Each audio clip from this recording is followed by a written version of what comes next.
host, Angela T. Jones, and I'm joined today by my co-host, Kevin Hughes. It has been a very interesting last few days. We are here in downtown Detroit at Center Park, and there's a lot of hustle and bustle going on around the city of Detroit. So if you haven't taken the opportunity during this summer to get out, get into something, you need a life. Like, I don't know what you was doing with your time, but you might want to take advantage of a lot of the things that are going on in the Metro Detroit area, specifically downtown Detroit. And please, please, please make sure that you follow Superwoman Productions and Publishing on Facebook and on Instagram at SWPP Media. I had the opportunity to go to the Universal Circus. Oh, really? Yes. How was it? I love it. I love it. And shout out to Fresh to Clowns. And it was one of those things where if you don't do circuses a lot, you may not be, you know, into the aminals and everything. But I personally enjoy the Universal Circus a great deal. I've only been going for the last few years, but I asked my grown son how he felt about it, you know, and he enjoyed himself tremendously. So it's really for all ages. Thank you to all the parents with the well-behaved children. Love y'all. Y'all got y'all good little kids, and it was so nice to sit next to y'all. And I think that the evening shows, of course, have a tendency to have a little more entertainment, you know, and they have a lot more animals and things of that nature, but there's a lot of good family-related fun. And they come here to the Metro Detroit area every year, so you should definitely take advantage of that if you are in Detroit. Support the circus. Support the circus. Are they still here? I think they're going to be here till like October 1st. I think Detroit is one of their longest runs. About 2 more weeks? Yeah, about 2 more weeks. They usually here for almost 30 days. Okay. It's almost 30 days for them. So make sure you check them out down at Shane Park. Big Top. The Big Top Circus. I should know that. Right. So, you know, we've got a lot to cover. But one of the things I found quite interesting, and it's been showing up, you know, we do get our topics sometimes from social media.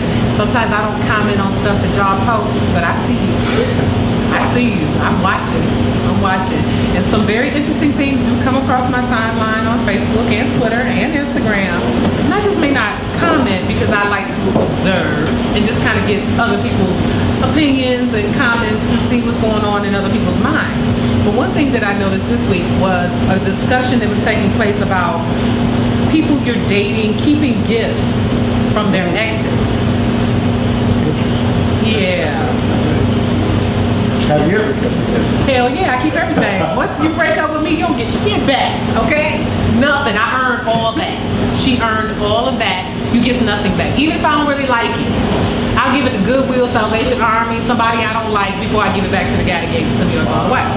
Okay, so what about gifts that you got for a guy? Do you want those back? Hell no. I give very minimal gifts. Okay, I'm not the gift giver. I'll feed you because I can't get that back and I don't want it back. I'll feed you. I don't really buy men things. I'm about experiences when I'm dating. So, you know, sex, food, fun. Those are my gifts. Gotcha. I don't want none of that back. When I'm done with you, I'm done with you, Playboy. It's a wrap. Okay. So I don't have to ask for anything because I'm not a big gift giver, you know, but I have received gifts. And again, typically, no shade, but it's not anything I couldn't have got myself. Not anything that my life would have been vacant without. Okay. But I did have a guy had the audacity to ask me for a pair of shoes back. I'm like, really? So did you give them back? Hell no, and I ain't never worn them neither, but he ain't get them back. What you gonna do? Give them to another female? That's stupid. That's stupid. You gave them to me. I didn't ask for them. Okay, I didn't ask. Okay. I didn't ask. So to me, you gave them to me because you wanted me to have them. But then you wake up one day, you mad at me, and now you want your shoes back. And I'm like, that's petty. You're not getting these shoes back. I don't care if I ain't never worn them, I never will. No, you can't have them back. Because you can't give me my sex back. You can't give me them good, delicious meals back. You can't give me my time back. You can't give me my feelings back. So no, you can't have, I don't care if this purse costs $1,000 or 10. No. I don't care if you got these shoes at pay less or pay more. No, you can't have that.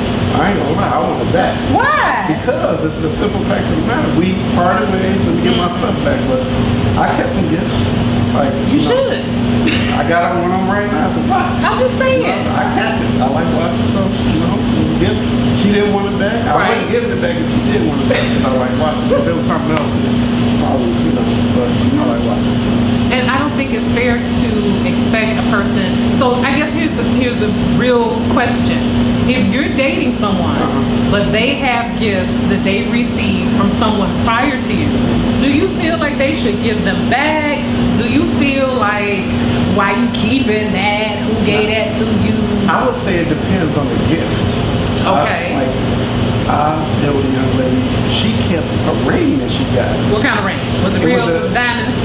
She said it was, but I looked at it, I'm like, nah, man, that You don't give back diamonds. It wasn't diamonds. But then my thing was, why would you keep it and hold it as if it was getting precious to you years after it wasn't diamonds? Well, she didn't know that. I don't know what she knew, but the fact of the matter, she was holding on to it as if it was dear. Like it was just something that she had to just grab hold and kind of keep close to her. And I'm like, if y'all are over, and that's the past, let me get that, boy. I'm gonna run into the pawn shop real quick, get a couple dollars off of it, and we're going, I told you, give the money or whatnot, and go on from there. But I think when it comes to certain type of gifts, I think that you should get rid of. Now, it just depends, because a lot of times, if it's been years invested, you might have stuff you might not even realize. Like you could be wearing an outfit that person got, and you don't even remember. You just out with the other person, like, man, what did you get? They want to know, like, what all did they get you? And sometimes, you don't keep a log of, oh, I got this. Like certainly you just don't keep. Yeah. Was it an engagement ring? Did she ever say it was an engagement ring? She said it was a promise ring. Oh. So one of those. Yeah. So I'm like, what exactly? I'm like, what is a promise? The promise was, I'm gonna marry you one day. That's what a promise ring means. But he didn't keep it. So he didn't keep the promise. So she probably was holding on to it for a bit of sentimental value. What's the sentiment? Maybe it was somebody she really loved. Yeah, I guess. People love love is blind. Yes, it is. Blind, deaf, dumb, stupid, crazy. Way to take off your mind, crazy stuff. That's true. But now, if it was somebody famous, a famous ex, would you hold on to it? Hell yeah, that's called a souvenir. I got gifts from people who are famous. I've had little, song, a couple, I got hotel room keys still, little souvenir. And then I call them my rocking chair moments. When I get to be an older lady, and I can look at my little hotel room key from such and such and remember the weekend or the time or whatever. Yeah, but I ain't walking around telling nobody I'm dating that. Ooh, I got this room key from so-and-so, or I got this autograph, or I got this purse, or I got... No. You don't need to know all that. Right. Those are my rocking chair moments. Gotcha. And if you, personally, for me, if I'm in a relationship or dating somebody, we create our own moments. I don't need to share my rendezvous with, I don't think that's necessary, but I'm not giving it away or giving it up just to make that person feel better. I think gifts are gifts. And no, you shouldn't lie about it, but you also should be mindful of the person's feelings whom you're dealing with. And if you are the type of person that everything you have is from somebody else, that could be a problem. It's like everything, your whole wardrobe, all your shoes, purses, jewelry was gifts. If they're women not giving away purses or shoes. No, But at the same token, I'm one of these people, I believe what Joan Rivers said, you don't give back diamonds. I don't care what kind of jewelry it is, whether it's a ring, bracelets, earrings, you don't give back diamonds. Because if something were to happen and you really needed some money, diamonds appreciate in value. And therefore you could go and handle your business, pay some bills off the diamonds. So fellas, I know y'all like to give engagement rings and think y'all gonna get them back. Some states don't even allow that. They say, you know, you broke the contract, breach a contract, she get to keep the ring. What she does with that ring is up to her. So if she pawns it, sells it, resells it. I know a lady took her engagement ring, had it broken down, and made it into other pieces of jewelry. And he's still making payments on that ring. That's his problem. That ain't her problem. He should have kept the contract, which was, I's gonna marry you. When that did not happen, the judge said she could keep the ring, so she could do whatever she felt she needed to do with it, and she turned it into other pieces of jewelry. That's why you should probably pay in full. Pay for the diamond ring in full, brother, if you can. But if they know they're going to kind of back out or something like that, they should try to get it back some kind of, you know, slap that one off the finger or something. Or take a total L. Well, the thing is, because you never really know what's going to happen, I just feel like if it were me and I was proposing marriage to somebody, first of all, I'm the type of person, would you marry me without a ring? Do you love me enough that you would do this without a ring? Because that is the commitment that I need. Right. The ring is just a symbol of my love and affection and commitment, but the real commitment is we can do this without the ring. Right. If he wouldn't be willing to do it without the ring, you know, no offense, no shade, but when I get the ring, I'm going to propose. But if she's really the woman that you want to be with and you love her, you could put a band on her finger.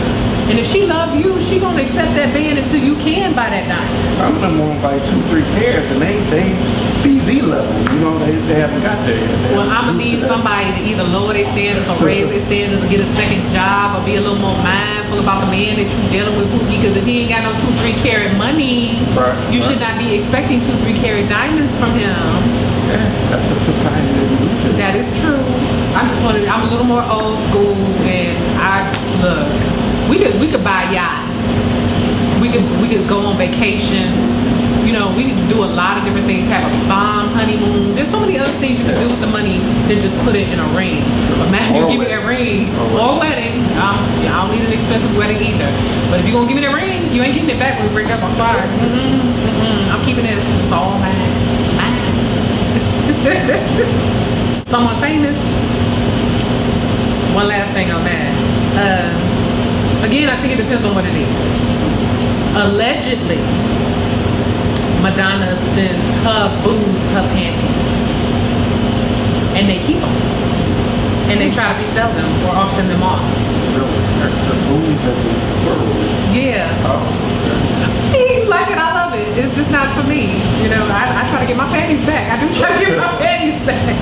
How did it work? It has not worked. They don't want to give me the panties back. Like, can I get my underwear? I left my bra at your house, and the lie is, I ain't see it. Yes, you did. You saw my bra. I need that back. That came from Victoria's Secret. It was a $50 bra. I'm gonna need my bra back.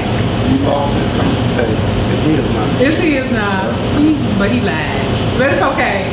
You still got the bra, but you ain't got the woman. That's cool. The part that was the one you touched, so it's still a piece of her. It's sentimental. Yeah, it's sentimental. Sentimental value. Now recently I saw a very interesting post. A couple of things showed up on my Instagram timeline. Okay. And they really struck a chord with me. I was very stunned. At first I thought one was just, you know, someone being comical. They posted a video talking about Facetune and how people are utilizing Facetune to alter their pictures and appearances to the point where nothing in the picture is that person anymore. Like, and then, like, yeah, and then everything else in the picture has been modified. Like all the other people don't look right in the background. And I thought initially they were just being funny. Till something else showed up in my Instagram timeline. And it was an actual sponsored ad from an app that alters photos that you take with your cell phone.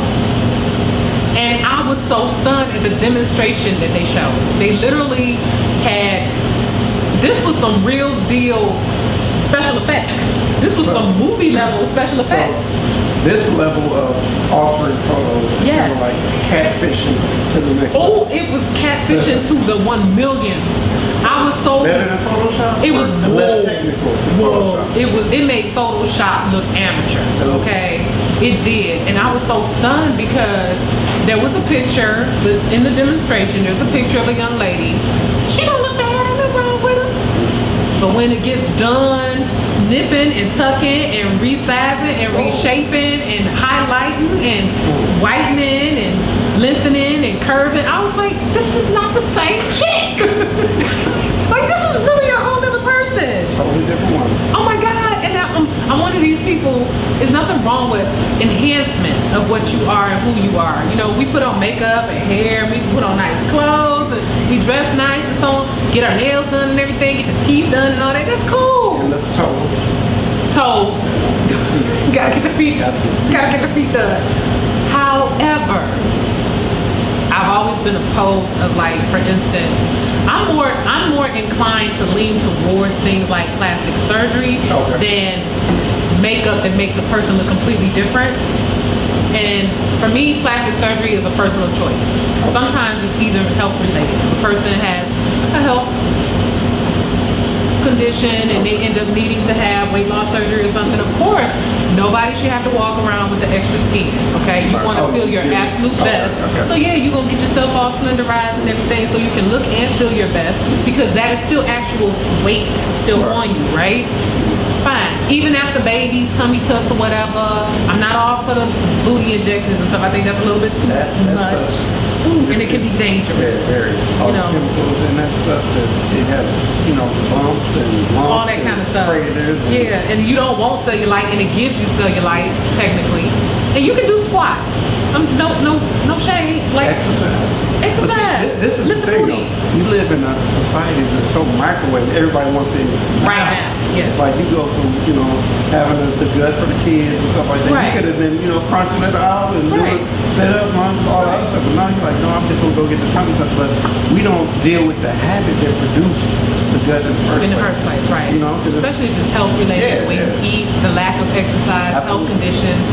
But when it comes to, like, so much makeup that you look like a completely different person, literally. A clown. Oh no, not even a clown. You look better, but it ain't you. Yeah. That's a problem for me, ladies. Like, when you wash your face. And the face is on the top. And your face is on your washcloth and in your sink. And you look in the mirror and it's a totally different face. Are you happy with the person that you're looking at in the mirror? That's first of all, because making yourself look like a completely different person, completely different complexion, completely different features, to me speaks to your self-esteem. How you feel about yourself when you look in the mirror. And if you don't naturally look in the mirror and see beauty in who you really, really are, and just want to enhance those things with makeup, I think that's more of a self-esteem or even psychological issue. So when I see apps that literally change a person's entire appearance, make them look like a whole nother person. If your mama look at that picture and she go, Papa, who this woman? There's a problem. There's a problem. And these apps are popping up, and I swear they probably got about 10 good video views on their demonstration just from me, because I was so astounded watching it. Like, somebody's really doing this right now on their Instagram picture right before they post it. So this is one of those where, you know, a lot of people they have, you know, photo shoots and that photographer kind of, you know, curves them a little bit, trim a little bit, whiten a little bit, do this. Right. But it's that to like the next level. Oh, no, this is beyond the next level. I know professional photographers, they may do a little color changing, a little, your head and your face and your neck and your chest may not be all the same color. They might have to even you out. But this literally was a whole nother person. Like, Papa, who this woman? Like, if this was a friend of mine, I would not know who she was from beginning to end. That before and after was that extreme. It's really beyond Photoshop and the use of it. It's straight up fraud. What is the purpose of this? So is it just somebody to make them feel better about themselves? Or, I think it's deceptive. Filters, Facebook got filters and stuff like that. You know, I think it's deceptive. I think the intent is to make yourself look like someone else for the purpose of catfishing, attention, fraud, to, you know, just for your own personal self-esteem. But I find it very unnecessary. My fear, and this may be extreme in my head, I might be on a slippery slope right now, my fear is that Next thing you know, this filter will be used so much by so many people that when you meet a person in person, you will have no idea who the hell they are. Like, you will literally look at people and be like, who are you? Like your picture. You don't look nothing like your pictures. You know, and I'm one of those people, I actually have taken pride in people saying, you look just like you look on Facebook, or you look just like you look on Instagram. Even if I don't have on makeup, I don't look like a completely different person. Right. It's just too extreme, and people are already catfishing out here in this world pretending to be somebody that they not. They're doing it without that app. They're doing it without the app. There's people walking around without makeup on, without apps, pretending to be people that they not, okay? They just fraudulent out here. Now you're gonna give people the power to actually change their appearance. You give them the power. That's too much. This is too much power. I'm sorry. Please don't. Please don't. I think you should be able to block apps like that, like, or have an app detector. I'm not dating nobody else, okay? Because I'm scared that they're gonna use this app and that guy is really a girl. And that's a whole nother can right there. You know, with all the stuff that's happening. In real life, I have enough stalkers. I don't need females now changing their appearance to look like males in their pictures. And I don't, no, you want to change yourself from black to white? No, I'm not, no, we're not doing none of that. Mike had a problem with, he had things in the That's vitiligo, that's different. There's plenty of people, I meet people all the time with vitiligo, and they may be light and brown and dark in different areas of their body. However, I have not met a single one of those individuals yet that literally looks like a completely different person because of an app that they use for their photos on their Instagram or Facebook. And I'm worried because we already have a society, you know, like you said, a microwave society. We got young girls out here with self-esteem issues. They already wear makeup at a very young age, already want plastic surgery at a very young age, already looking 55 and they 14. I think this is just another level of team too much. It really is. And I'm telling everybody, I'm gonna get an app detector. I need an app developer to develop an app that detects when people use apps like that to change their appearance. Because it's gonna be necessary. Yeah, I believe so. I need to be able to go on Instagram and use my app to determine is this a real person. Then once you determine that it's not, then what? Then I might let them, you know, follow me, or I might follow them. But I need to know that you're real first.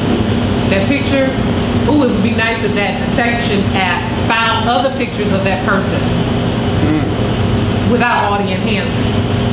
So you can see what they really look like. See the original before. Yes. Because it's not like you just went to the gym and got your stuff popping.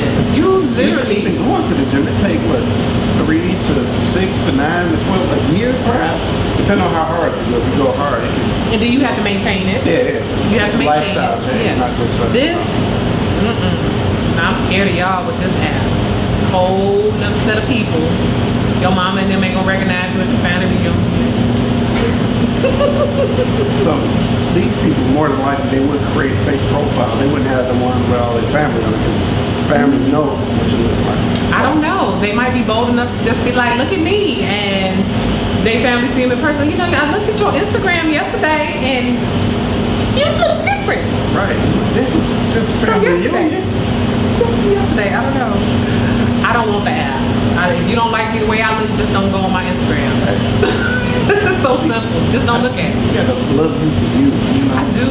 I can't wait to wash this makeup off. I love my natural skin. I can't wait to wash my makeup off. Nothing wrong with that at all. That's just me though, clearly. Or these apps wouldn't be popular. That's what I'm saying.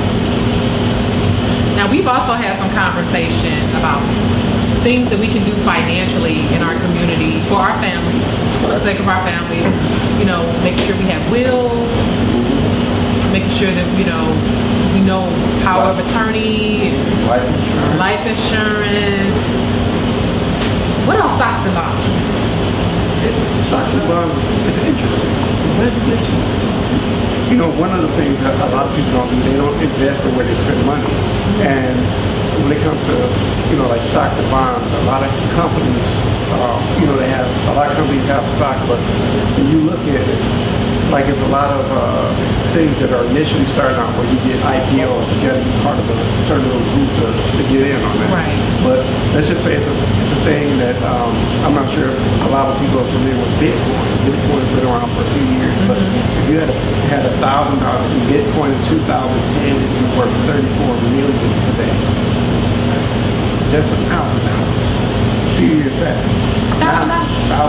And there's a lot of different forms. There's Ethereum, there's you know, different forms of cryptocurrency that people can invest in.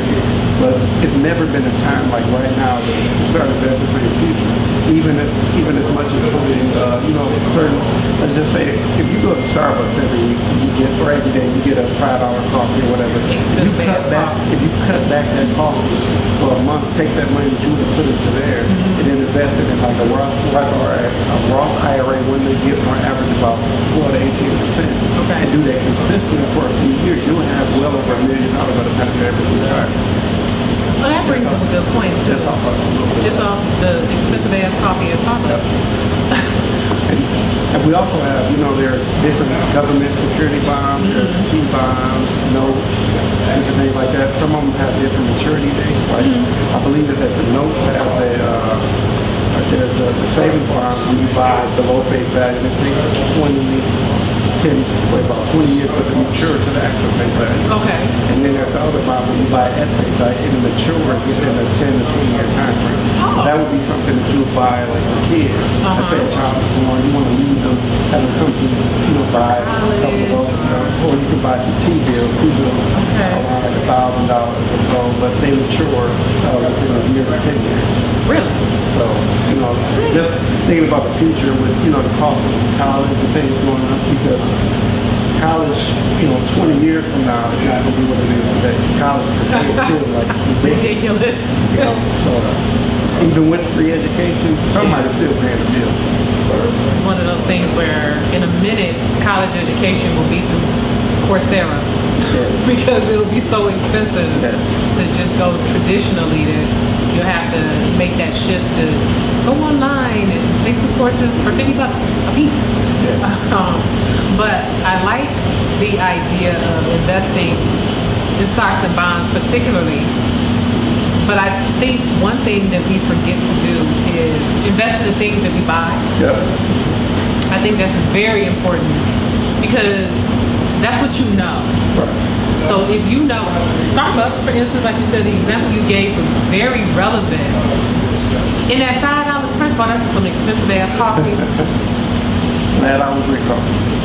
It's way too expensive, I'm sorry. Like for me, I go to Starbucks and I'm mad because the size is too small for the expense, but y'all do you.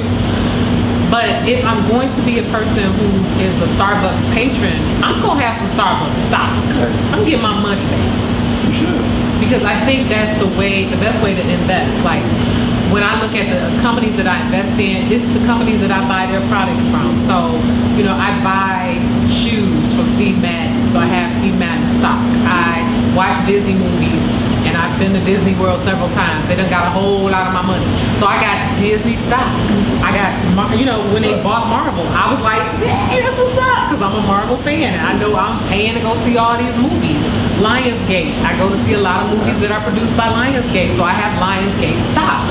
So I look at the things that I spend my money on, and I look to see, are these companies publicly traded where I can get in there and invest, even on a small scale using like, you know, Capital One investing or E-Trade or something like that, where I can buy a percentage of the stock at a time. And it's been very, you know, it's been holding me down for a little while. You know, I've been alright, I've been alright. Because see, a lot of times a lot of people think short term.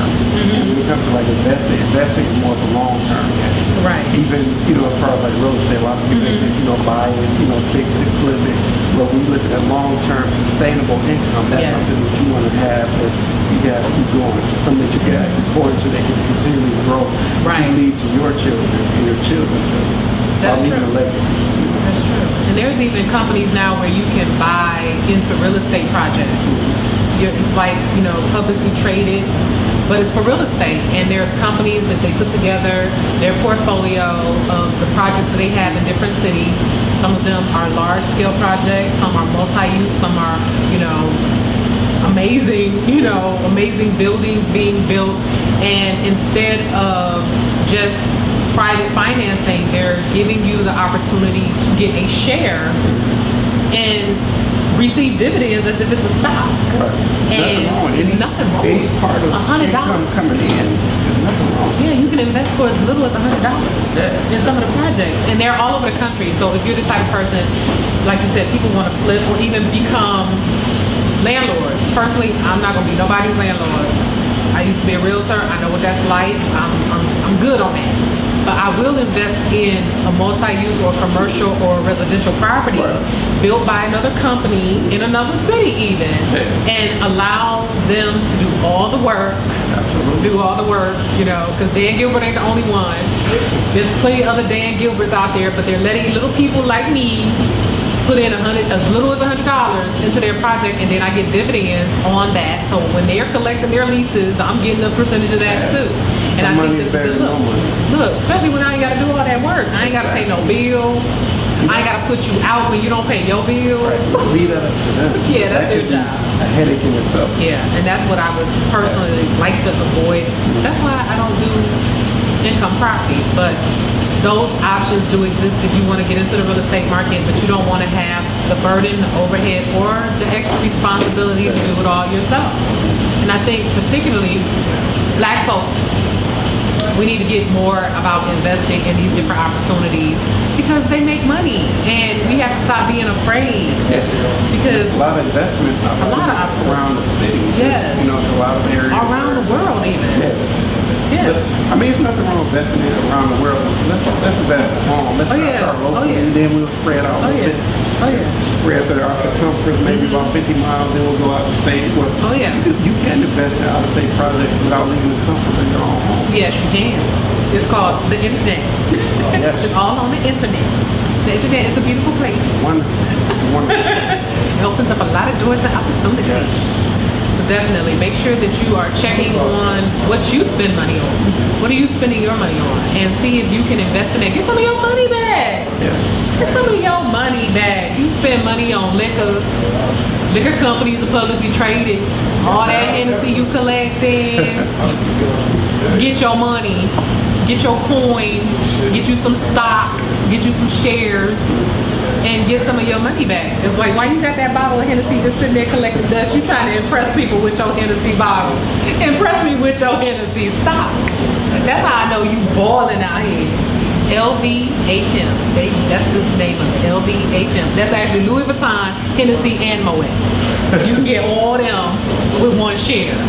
Try it. You'll thank me later. Sound like you got some. I ain't saying nothing. Just know I don't even drink Hennessy. But she gonna get them shares though. You gonna get them shares. Nothing wrong with it. Now, if you're like me, you spend a lot of time on Twitter. Some of y'all don't, and I understand. Everything ain't for everybody. But while some of y'all have been, you know, on Facebook or Instagram, there has been a Twitter war.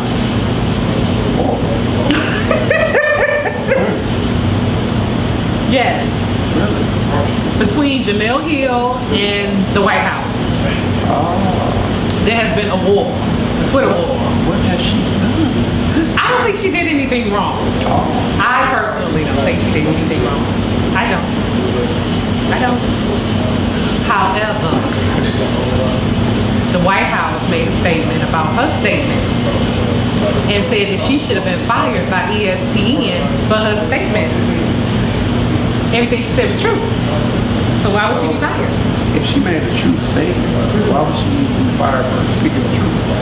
Particularly when she made the statement on her own personal Twitter, not on ESPN's Twitter. Okay. She didn't say it on ESPN's networks. Okay. It's her own personal Twitter account, right? Therefore, First Amendment, right?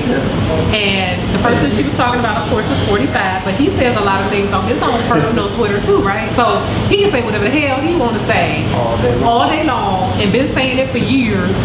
But if somebody says something about him, they should lose their job. That's a bit much. That's a bit much. I think so.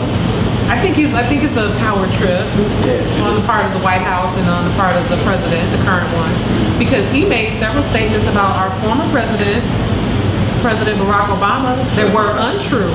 Several times. And he didn't get fired from The Apprentice. No. He didn't give up that job until he started running for office. And he's still executive producer of the show, mind you. So he really technically didn't give up that job either, you know. Technically, he still got a check from The Apprentice, y'all. That's what I'm saying.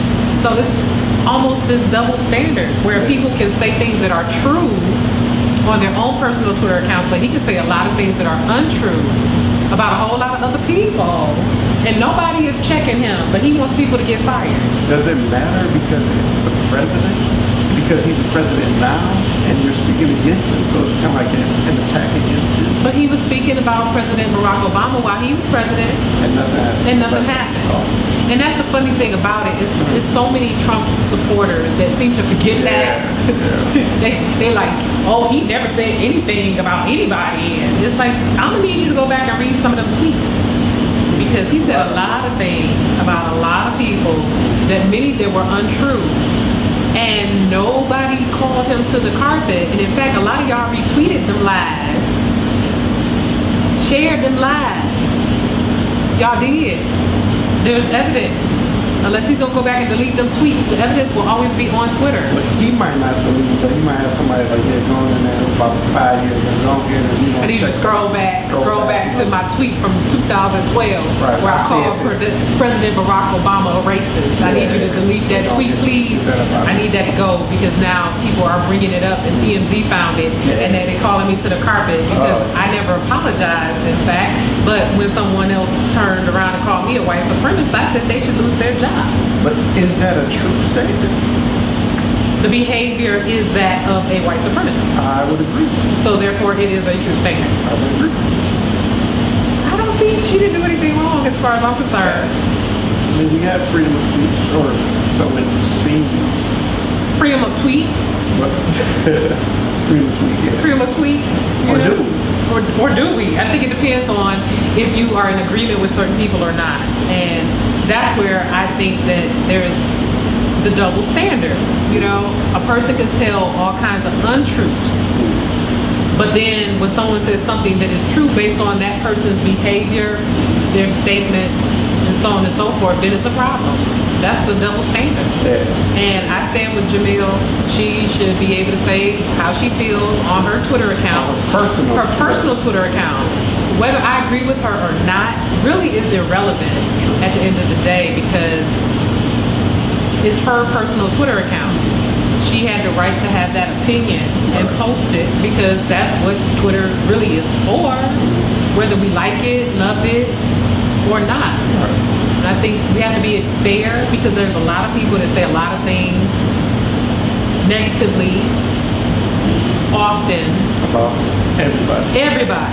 There's some people that they call them trolls. That's their Twitter trolls. All they do all day long is talk about people in a negative space for no reason. I had a girl tell me I had a big forehead. I said, I got brains. And I posted it on Twitter. Simple. It's like, I don't even know you. You're like, you just go come out of nowhere talk about I got a big forehead. And I got a normal size forehead, thank you very much. No comment on that one. I might have a big head. She didn't, you know, she didn't say it correctly. She got a big old head though. But I know that, and I'm perfectly fine with that. That's okay. Yeah, that's why I wear short haircuts, because you see my big old head. See the hook in the back? And the hook in the back and everything. Yeah, I look like a boy if I cut my hair off. I ain't mad though, because I know who I am. But people, they have a tendency to just really crawl out of nowhere and just attack other people. And for what? Because I mean, there's nothing wrong with not agreeing with everybody. Right. Nobody will always agree with somebody. Exactly. There's always somebody, no matter how many followers, how many supporters, somebody's not going to like something. Exactly. But at the end of the day, you cannot please people. You can only do what's in your best interest. Right. Feel you should. And mind you, I would have been perfectly fine if she had attacked my statement. But my forehead, and my forehead had nothing to do with my statement. Just say you don't agree with what I said. But you ain't gotta come talk about my forehead. That's stupid. She tried it. Did you let her have it? I gave her some. She got dragged on Twitter that day, honey. Body? I promise you, she probably stopped trolling after that. Because, you know, I went to her page and I never made a statement whatsoever about her physical appearance at all. I talked about her tweets. I called her out on her own tweets. Did she clap that? Oh, she couldn't. I was too fast. I got that 140 characters at 80 words a minute, baby. You can't. You can't really get with this on Twitter. I'm sorry. I type very fast. 80 words a minute, 140 characters, and I'm gonna put continue after it so you know that there's another one on its way. I'm that person. I got a degree in it. But that's how I deal with trolls. Next time, just stick to the comment that I made or the statement that I made instead of personal attacks. That's stupid. That'll get you dragged on Twitter. But I do think your Twitter, whether I agree with you or not, it's really just as simple. If I don't agree with you, I'm probably not gonna reply or retweet or quote your tweet. I'm probably not gonna follow you, you know. But I think there's too much thumb thugging for no reason, you know what I mean? And 45 is the biggest thumb thug. And then he doesn't understand why people come for him. It's like all the shit you talk about other people. He's completely oblivious. Like he has no idea. Like, why are you mad at me? You don't remember what you said about so-and-so? That's why. But let's make America great. But let's make America great.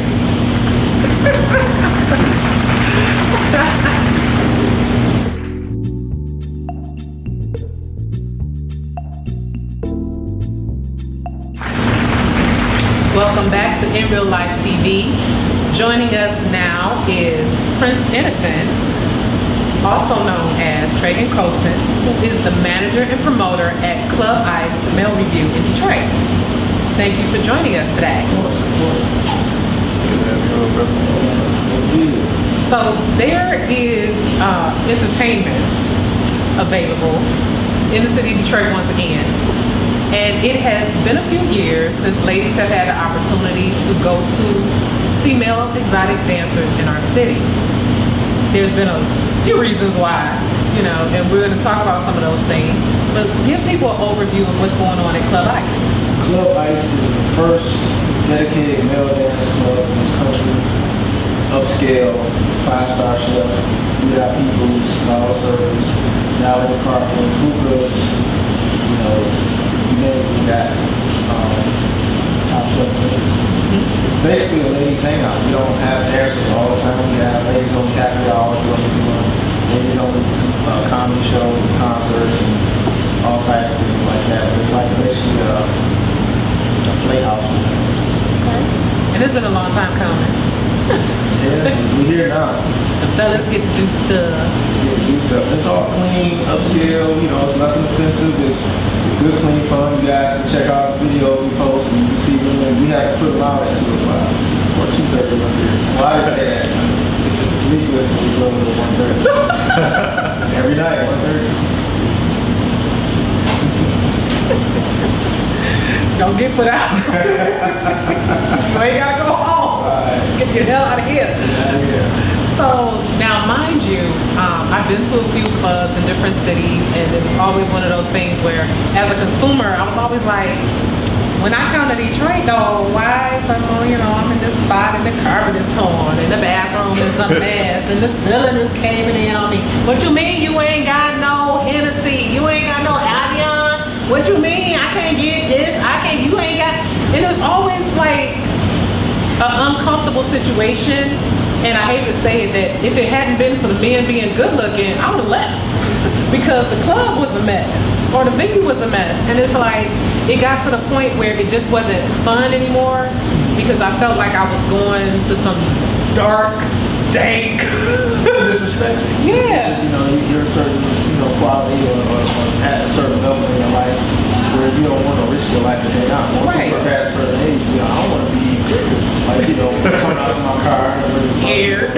But you know, in defense of the male industry, most clubs turn to male reviews when they're doing bad. Like somebody gets shot at a club. Nobody's coming. Let's call some male dancers. You know, they got a crowd, they got a following. Right. But they've been, you know, plummeting anyway. And it's like a last ditch effort. Like, well, male dancers bring some money in here. So, you know, you come into a club they don't have Hennessy or whatever. So it's not necessarily always the promoter or the main dancer or person that puts it together. A lot of times it's the circumstance situation. As well, though, I think, I mentioned, when dancers do come into a venue, they should look around and do a paint party, or, we're men. You can pull up that carpet and go to Home Depot and get a couple, for $200-300, we got, toilet paper and things like that. So it's a double-edged sword, but it should be better, you're right. Oh yeah, I'm one of these, particularly toilet paper.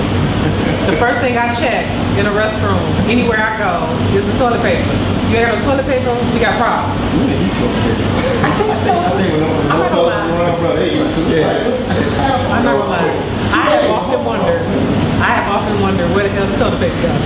I could have sworn it was just a whole roll of toilet paper, and now it's gone. We keep toilet paper for 2 weeks. They girl them over, gone.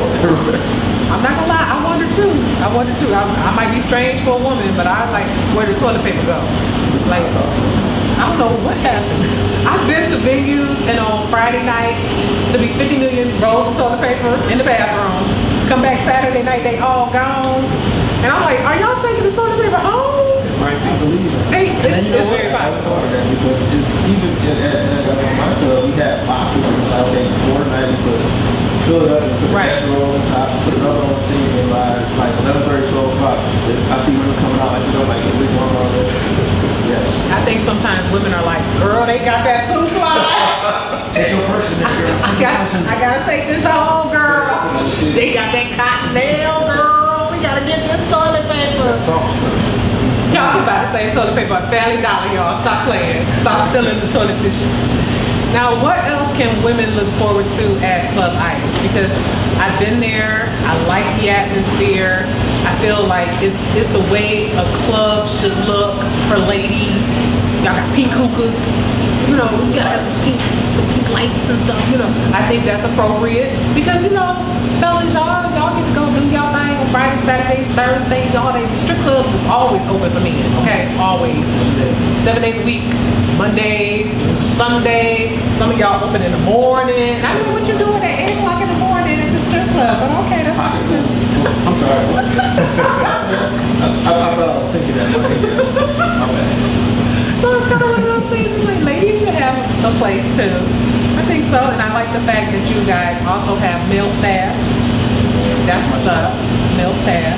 Because I love y'all sisters, however, I don't need you walking up to me talking about some girl, can I get you something? And I came to see some men. Trying to do it all. Trying to give you all the, exclusive, the best guys. We got all types of shapes and sizes almost. I need a guy with some dreads, but yeah, you're trying to cater to a woman since, food. Did you try the food? I actually did not try the food when I was there. Don't judge. I already ate. Oh. I had already ate. I did, because I had to have something because I knew I was going to drink. So I had already eaten. So you ate White Castle already? No, I didn't eat no White Castle. I didn't know White Castle. But I did eat before I came because I'm probably going to drink while I'm there. And I wasn't thinking about ordering food at the time. I will gladly try something on the menu. You can always have a chef hook me up with a little something, all vegan stuff. I'll be there Friday, I'll be there. And we definitely want to encourage ladies to have fun. Like, everything we do as women, sometimes we over-scrutinize, over-criticize ourselves needlessly. Go out, have a good time with your friends, by yourself, whatever the case may be. And go somewhere where you can be entertained. I think the entertainment factor is very important. Because like y'all fellas say, y'all go to the strip club because it's entertaining. Well, ladies should be able to go for the same reason.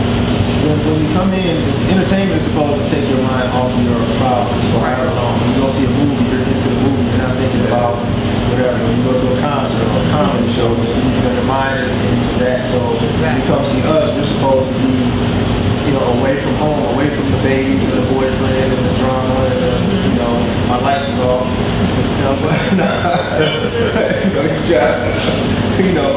It's an escape, and the only way you can do that is to adhere to all your senses.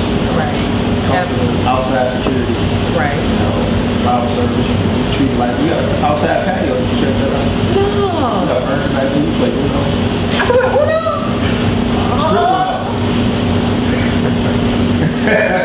Don't threaten me with a good time.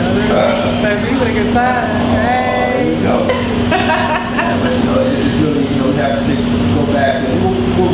resetting the game because it's got to, you know, you got to be pouring milk on yourself and get, you know, naked and cleaning and throwing around and just get this, you know, raunchy type of show. Right.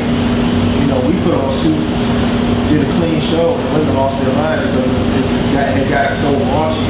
It's like, the only next step is to actually, you know, on stage, you know. Right. And they do that in some states now. Right. It's just gotten to that point. And you're either going to go to that point or you're going to reset and come back to what it's supposed to be. Right. And that's what, you know, the mission statement is to bring it back to what it's supposed to be. And it's sorely missed, as everybody can see. Definitely. It's about entertainment and male dancing and female dancing starts off with how you look. You don't have to be 6'5", you don't have to be, you know, bodybuilder, but you still have to be something that she doesn't have at home.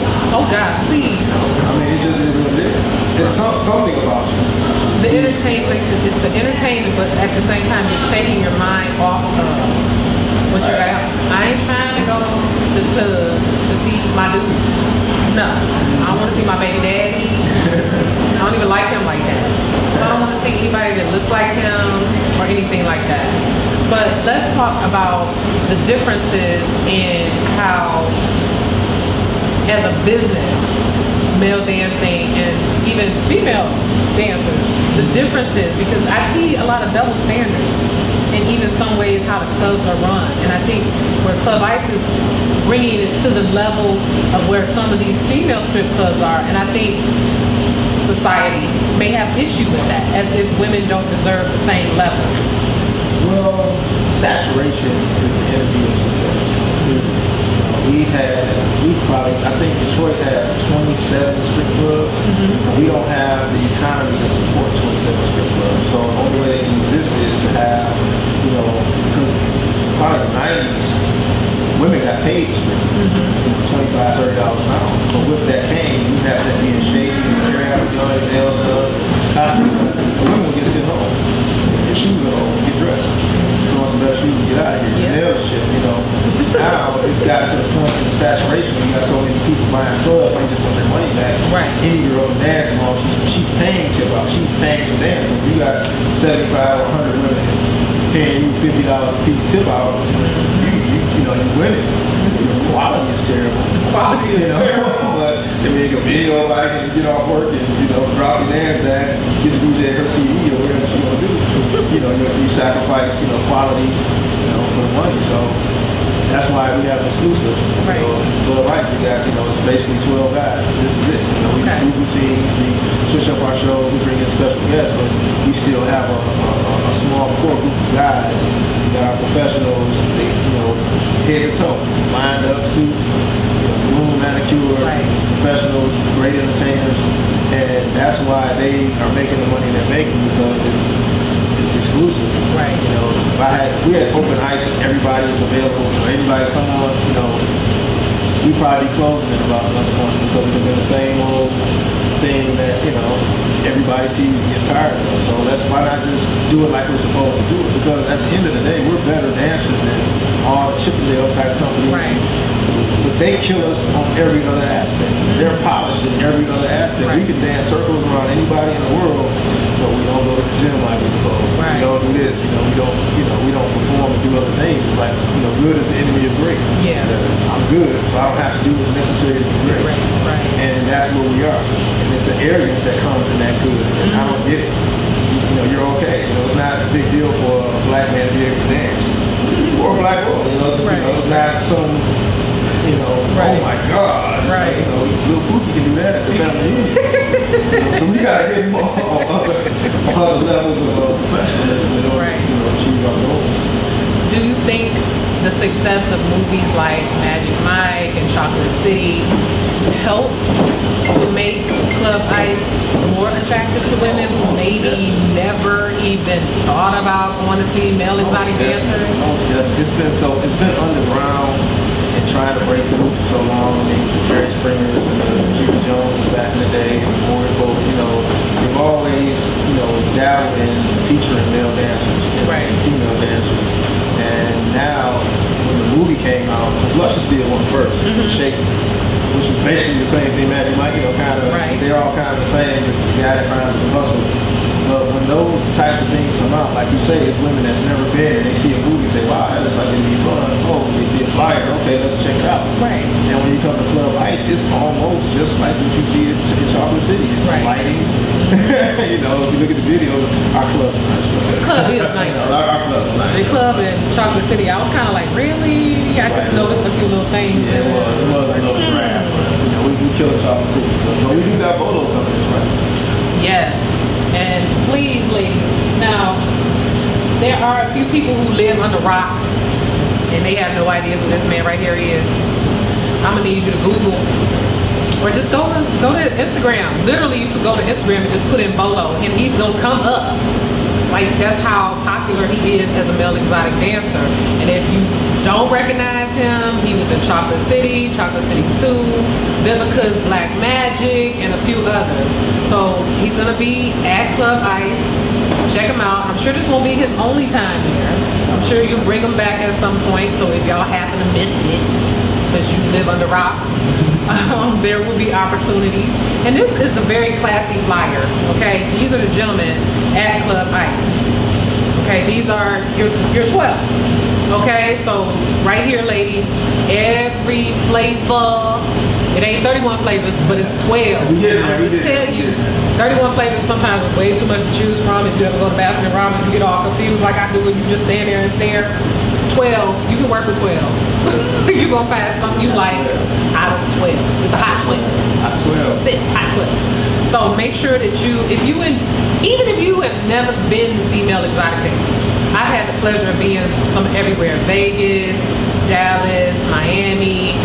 Probably the only place I haven't seen male exotic dancers is in New York yet. But if you had the opportunity, just check it out. Stop treating it like it's so taboo, because you might actually enjoy yourself if you go and check it out, and then, you know, you ain't gotta worry about, you know, somebody stealing your purse and all that old kind of mess. It's a safe environment.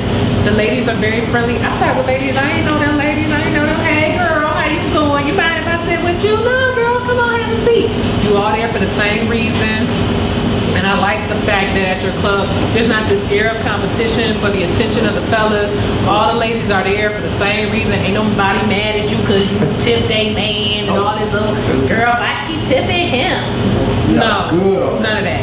Guys that advocate that out there, their followers are in there. We got all new women, most of them have never been before, or they, you know, haven't been in so many years, and it's just like, it's a breath of fresh air, so we just want to keep going, you know, stay the course. Absolutely, and keep the quality high. You know, I got some friends that's gonna be coming from out of town at some point. I'm gonna have to take them somewhere because they just can't hang out at the crib with me. I got stuff to do. I'm gonna drop them off at Club Ice, go handle my business, come back, pick them up. They probably ain't gonna want to leave. You know? They probably ain't gonna want to leave. You know, girl, we'll see you tomorrow. That kind of thing, and I'll be perfectly fine with that, you know, because I have things that I have to do sometimes, but I gotta entertain my friends if they come to town, you know. Girl, I'm gonna take y'all to Club Ice. That's what I'm gonna do. Because at the same token, I'm at that age where I don't do the nightclub thing, the standing in line in my high heels all night. For what? For what? For the girl next to me to bump me because she dancing in the booth? No. We got plenty of room. We have a large club, but it's still intimate. We see 4, 7, 4, but if only 100 women are there, it's still intimate. It's not like a warehouse where it's, you know, like you're alone, 200 women, you know, still like in somebody's basement, like every college. Right. You know, so we still have an intimate atmosphere. You know, our sound system is warm you up. And we got our subs. That's everything. So it's not a bad seat in the house. Exactly. There's food, there's liquor, there's hookah, that's what you like. The only thing, I don't really do hookah very often. I would like a little cigar lounge though, so just kind of keep that in your mind. I'm really into cigars. You can do it on the patio. Yeah. Sit back there, you play Uno, strip Uno, you got your cigar. Your brown. Who am I playing strip Uno with though? I'll come back to you, I got you. Come back. Okay, that's cool. Come back there. Alright, Cool with that. Yeah, as long as I'm not playing by myself, that's creepy. That's creepy. Okay? So ladies, make sure you check out Club Ice. Have some fun. life is meant to be lived. And it doesn't have to be raunchy. You can have fun and it don't have to be taboo or raunchy. It's just have fun, enjoy your life. You guys are cute. Go enjoy yourself. Jazz hands.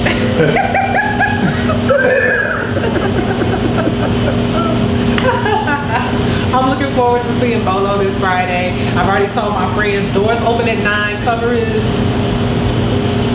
20, doors open at 9. Keeping it affordable. You ain't gonna get to the door, somebody come out, pick you out. Right. Oh, I used to hate that. Right. You told me it was 20, then I pull up and you talking about it's 20 to get in, it's 30 to sit down. Y'all ain't got no chairs? That's how the female strip club. Yeah. $10 to burn. Right. Before you get in. Yeah. And then you gotta have pay another to sit down. I ain't even seen, I don't know how you get, I ain't even seen nothing yet. Yeah, nothing. It's like, I don't even know if you got people in here and you doing all this. You don't have to worry about that at Club Ice. So come down, enjoy yourselves. I'll be there Friday. If you need somebody to keep you company, you know, you ain't got no friends or whatever. They think, girl, I don't want to go see no male dances. Come down and hang out with me. I'll be there on Friday night. Doors open at 9 o'clock, but I'm gonna be there like at 8:55. So don't play with me. I'm gonna be there when they open the doors. I'm gonna get my seat. I'm gonna have me a drink and get something to eat. So thank you for joining us. You've had a great career thus far. You're doing a great job at Club. You said you old. We all are getting old. Methuselah. That's my new dad, man. King Methuselah. Everybody put King on their name. What you think? Well, King Methuselah is a little harsh. What about just for me? I got my beard, you know, King just for me. Nah, I don't like that one either. Maybe AARP. Mr. Gray. Gray Bush. I can't with him. Okay. Just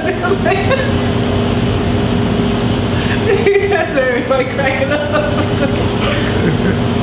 This could be the outtakes. My apologies. This could be in the outtake. Okay. After church affair or something. No, I'm sorry. Come testify. I'm sorry. All right, I got it. Okay, so that's it. Be addressed. Okay. Okay, give me a second. Get my composure. Okay.